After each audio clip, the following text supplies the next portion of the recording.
Hey guys, it's Cheryl from Woodshop Diaries, and in this video we're going to be building a pantry larder cabinet. I'll be honest, I have never heard of the term larder, and I did not know what a larder cabinet was before I started building this. Apparently back in the day, a larder cabinet was a cabinet that you put your food in to keep it cool, and nowadays it's basically just a pantry cabinet because we have fridges for things that need to be cool. This cabinet can stand alone as its own freestanding pantry, or it can be built in. In my case, I'll be installing this into my pantry once the doorway is moved and the light switches are moved and then the drywall is patched and all those things. So in the meantime, I thought I would just get it built so it's ready to go once the pantry is renovated. Please ignore that this is currently sitting in my shop and it looks very bare because I didn't want to carry all of my food from in the house out here to stage it.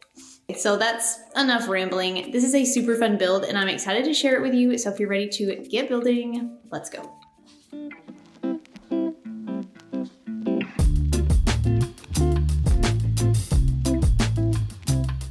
Like most cabinets, the majority of this project was made from plywood, and in this case, I'm using birch.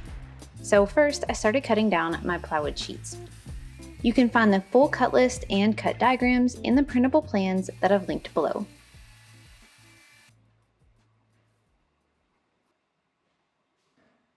To get started, I cut two side panels, a top and bottom panel, and a middle shelf to assemble the main body of the cabinet.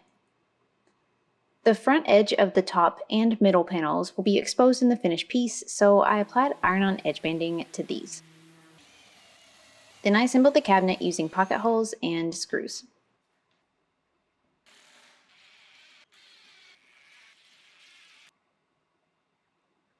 In addition to the sides and shelves, I also cut two support strips and a toe kick piece.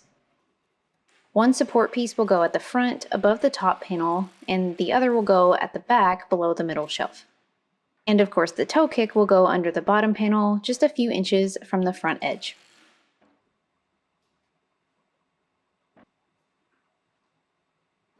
Bug, I need to cut this. Do you mind? Oh, thank you. Thanks, Bug. Next, I cut a back panel from a piece of 1/2-inch plywood to fit inside the top opening. I used a Craig micro pocket hole jig here to drill pocket holes along all 4 sides of this piece. But if you don't have the micro jig, a standard size jig will work fine. The micro jig just makes smaller holes, which are kind of nice in this thinner material.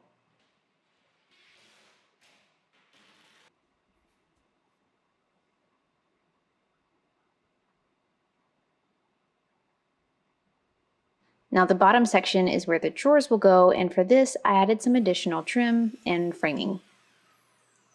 This is partially for looks and partially for spacing so that the drawers don't interfere with the hinges later on. Basically, I assembled a simple frame from 1x2s and 1x3s to fit into the bottom opening. Once this frame was built, I drilled a few pocket holes into the sides and kind of tapped this frame into the opening so that it was about an inch inset from the front edge. Then I secured it with pocket hole screws. I also used a couple of 2-inch screws to secure the top and bottom pieces in place. Now that the front is in, I needed to add some spacer blocks or bracing inside to be able to mount the drawer slides to. So I installed 2 plywood strips at the back into the bottom section. Then I cut and installed 6 plywood strips between these pieces and the front frame. I spaced these strips out where I wanted my drawers to go because these pieces will be where I'm going to mount the slides to.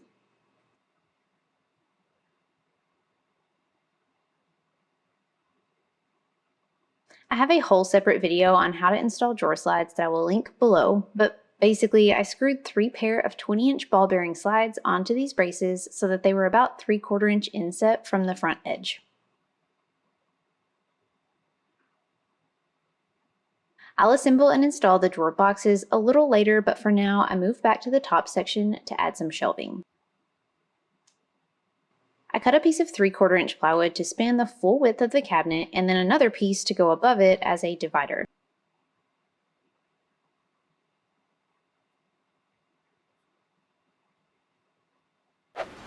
Okay, so my camera battery died when I was installing these shelves, and I really wanted to get them finished before I headed in for the day.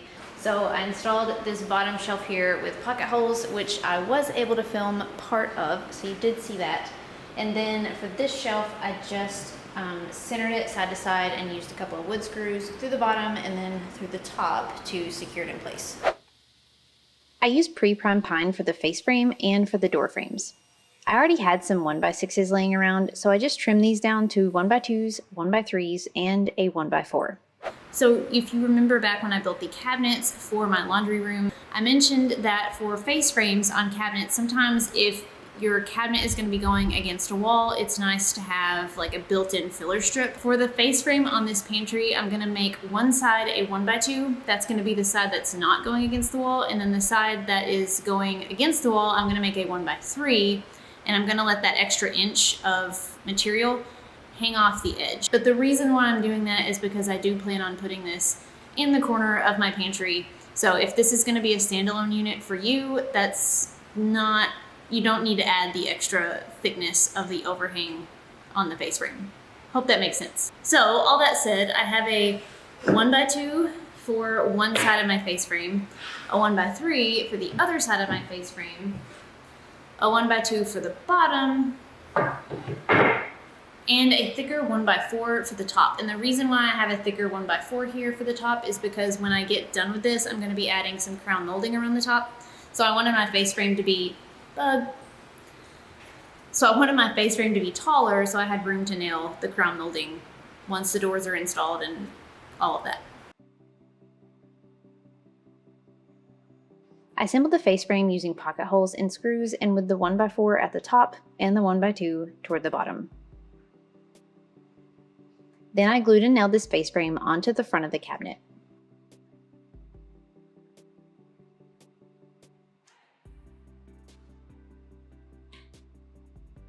While that dried, I moved to the most frustrating part of this entire project, building the doors. These doors are large, so I wanted to break them up to have multiple panels for visual interest. That's what made this part so challenging.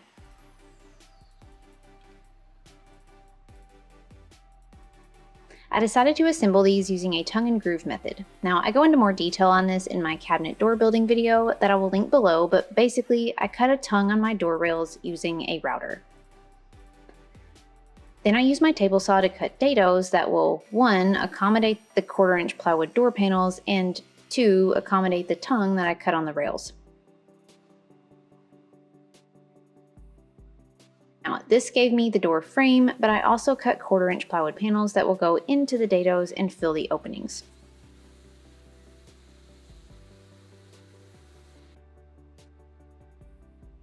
Full transparency, I assembled the first door off camera and it went together absolutely flawlessly. Then I assembled the second door with the camera rolling and nothing went right at all. I swear, filming makes building anything a million times worse. I assembled the door using wood glue, and after a little screaming, I got it clamped together and set aside to dry. Have I mentioned how much that I hate building doors? Because I hate building doors. But I love building drawers, and thankfully that part was next. I ripped down some 3/4-inch plywood strips to cut my drawer box sides from, and then I cut down what was left of my 1/2-inch plywood sheet for the drawer bottoms. I normally use 1/4-inch plywood for my drawer bottoms, but in this case, I plan to use these drawers for heavy items and canned goods. Plus, I already had the leftover 1/2-inch plywood, and if I used 1/4-inch plywood, I would need to buy another sheet. So after all of my pieces were cut for the drawer boxes, I assembled the sides using pocket holes and screws, then I glued and screwed the plywood onto the bottom.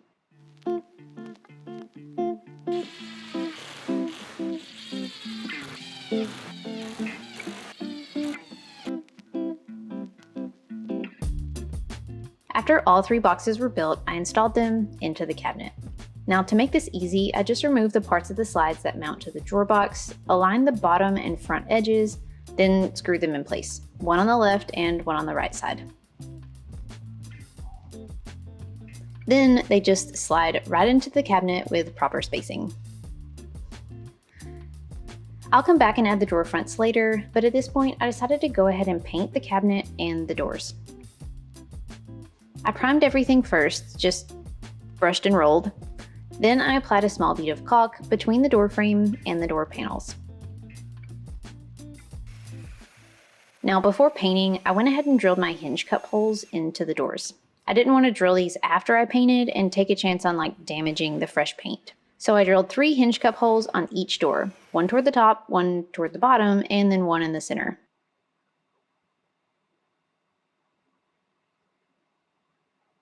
After these holes were drilled, I painted. And the color here, in case you're wondering, is Sherwin-Williams Colonnade Gray. And I definitely regret using semi-gloss.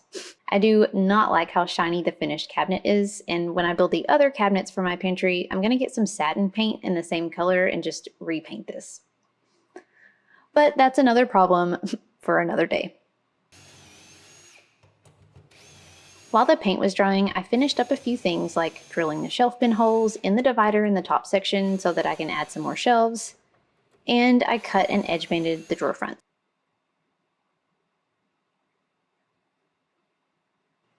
I installed these drawer fronts onto each drawer box using some screws from the inside. Then I sealed everything inside the cabinet using Minwax polyacrylic.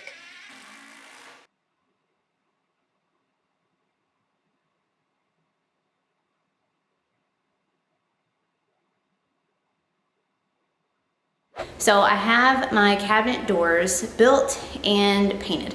I also have my cabinet built and sealed on the inside, painted on the outside.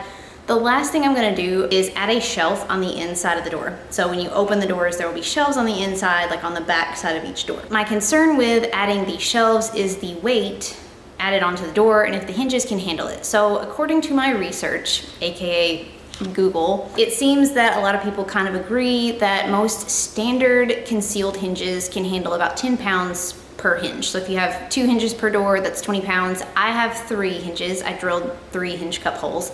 So that would be 30 pounds. I weighed my door on a digital scale and it weighs roughly 12 pounds. So then I thought, okay, well, I could build my shelving out of 1/2 inch plywood instead of 3/4 inch plywood, and maybe that would save a little bit of weight. But I grabbed a piece of 1/2 inch plywood and then about the equivalent amount of 3/4 inch plywood, and I weighed them on the digital scale, and the difference was like a couple of ounces, minimal. And so since I don't have 1/2 inch edge banding, if I put edge banding on the 1/2 inch plywood, I'm gonna have to do a lot of trimming and all of that. It's just, for the weight savings that it was gonna be, it's not worth it to me, just a couple of ounces. I would rather just use 3/4 and not have to do a bunch of edge banding trimming. If you plan to load down the shelves, you can definitely add more hinges per door, or you can get heavy duty hinges that they're a little bit more expensive and harder to find, but they can handle more weight per hinge. So anyway, if I see in the future that I need some extra support on the doors, I can always swap out the hinges with heavy duty, or I can add more hinges later. But for now, I'm gonna leave it at 3 hinges per door. Just an FYI, weight is something to consider with these larger doors and adding the shelving. But all that said, I'm going to make my shelves and attach them onto the back of the door so we can wrap this up.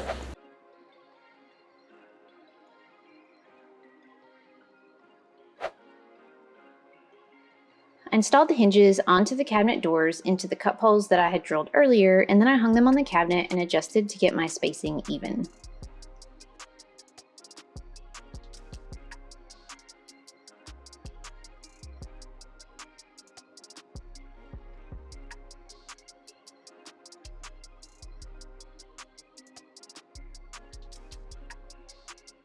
And then the very last part here was adding the door shelves. So I built these simple racks using 3/4 inch plywood strips and some dowels. First, I laid out my sides and marked where I wanted my shelves and where I wanted the dowels to go. I used a Forstner bit to drill holes at the dowel locations and then cut and installed these into each hole. Next, I added the shelves and just nailed them in place.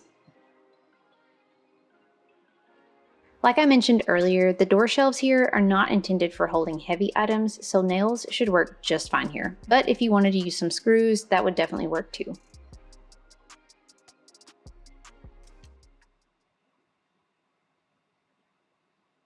I'm gonna use these 1.5 inch, 90-degree, just like corner brackets to hang the shelves. I'm gonna put 2 at the top and then 2 at the bottom.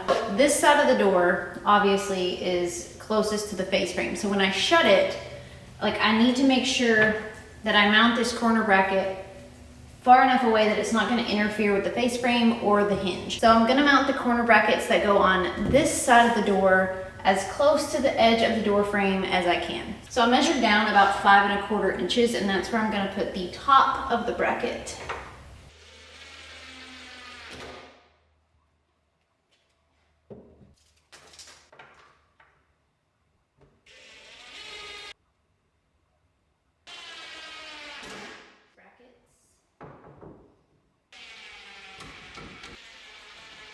The main thing here when installing the shelf is to make sure that when the door shuts, it's able to actually shut and the bracket and the shelf aren't in the way. So just double check, everything's good. This shelf needs to be installed kind of as far this way as you can to avoid the hinge, but it still needs to be like on the frame because that's where the bracket is going to be mounted.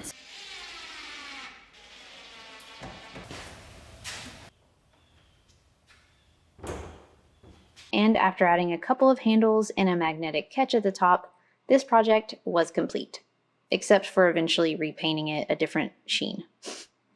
I'm so excited to have this go into my pantry as soon as we get the space ready. When I build projects like these, people are always confused why I don't screw it to the wall. It's because it's just staged here. This is not where it's going, but once it gets where it's going, it should be and will be secured to the wall studs. You can do that through the back panel at the top, the 1/2 inch plywood sheet, and you can also secure it to the wall studs through the support that is underneath this shelf in the back. On that note, once I get it screwed to the wall, I'll also come back and add some crown molding. I didn't add it now because this is already going to be incredibly difficult to move into the house. It's super heavy and like big and awkward. So I figured it would just be easier to add the crown molding after the fact versus take a chance on damaging the crown molding in the process of moving it. This cabinet packs so much storage and will hold plenty of snacks, which really is the most important thing here. I really hope you guys enjoyed seeing this one come together, and if you stay tuned, you'll see it again soon in the pantry build out. In the meantime, I've got plenty more projects to share soon, so if you're not already following along, be sure to hit that subscribe button so you don't miss out. Thanks so much for watching, friends, and until next time, happy building!